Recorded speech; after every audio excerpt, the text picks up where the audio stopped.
Bonjour et bienvenue à la Faculté des métiers de l'Essonne. C'est parti pour le premier trip tuto destiné à nos maîtres d'apprentissage.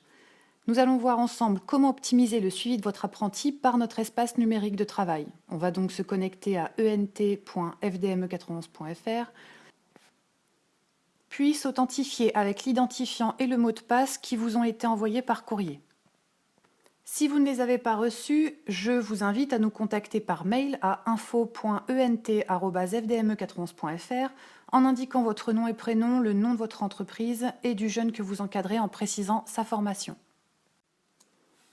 Lorsque vous êtes logué, vous arrivez sur votre page d'accueil personnalisée. Entre autres informations, votre portail ENT vous offre un récapitulatif des activités de vos apprenants. En cliquant sur leur nom, je peux visualiser les coordonnées personnelles de cet apprenant ainsi que quelques informations résumant son parcours de formation. On revient sur la page d'accueil et cette fois, je vais cliquer sur les heures d'absence-retard pour en connaître le détail. Il reste un dernier point à voir dans ce récapitulatif, celui qui nous concerne aujourd'hui, c'est le livret d'apprentissage. En cliquant sur le raccourci du récapitulatif, j'arrive sur le calendrier des périodes. Donc l'icône c'est celle-ci, on clique dessus, s'affichent ensuite les périodes de progression en CFA et les périodes d'activité vécues par le jeune en entreprise. Les formateurs, les encadrants, vous et vos apprentis alimentent ce livret d'apprentissage en déposant des observations et ou des documents.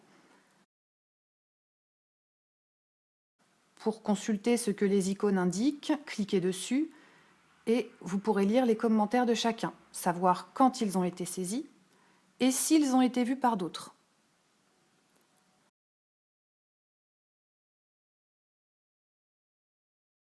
L'apprenant peut être amené à résumer lui-même sa période, mais aussi le formateur ou encadrant.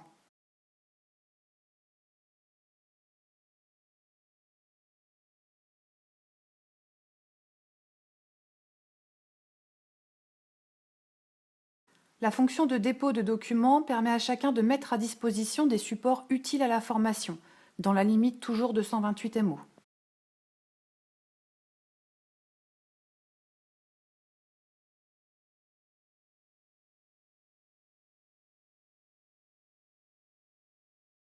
En tant que maître d'apprentissage, je vais être amené à remplir les périodes d'activité, tout comme l'apprenant. L'icône rouge indiquera la présence de mon observation sur une période. Je peux indiquer les tâches confiées à mon apprenti et lui-même peut également commenter sa période dans mon entreprise. Là encore, la date de saisie sera indiquée, tout comme la date à laquelle ces commentaires ont été visionnés par l'entreprise, par le CFA et par l'apprenant.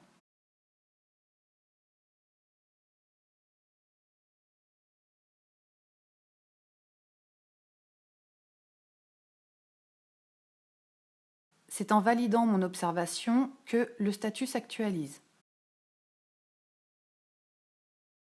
Si jamais je faisais une erreur dans la saisie d'une observation, je peux à tout moment revenir dans la période concernée et effacer mon commentaire en validant mon action ensuite.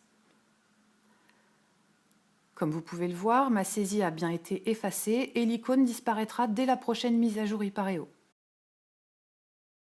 Si vous souhaitez disposer de ce tuto à l'écrit, vous pouvez consulter à partir de votre page d'accueil le mode opératoire écrit.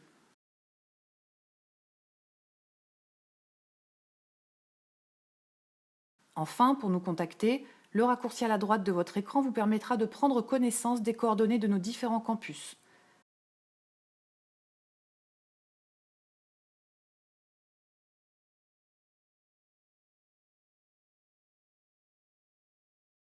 Merci d'avoir suivi ce trip tuto et à bientôt à la Faculté des métiers de l'Essonne.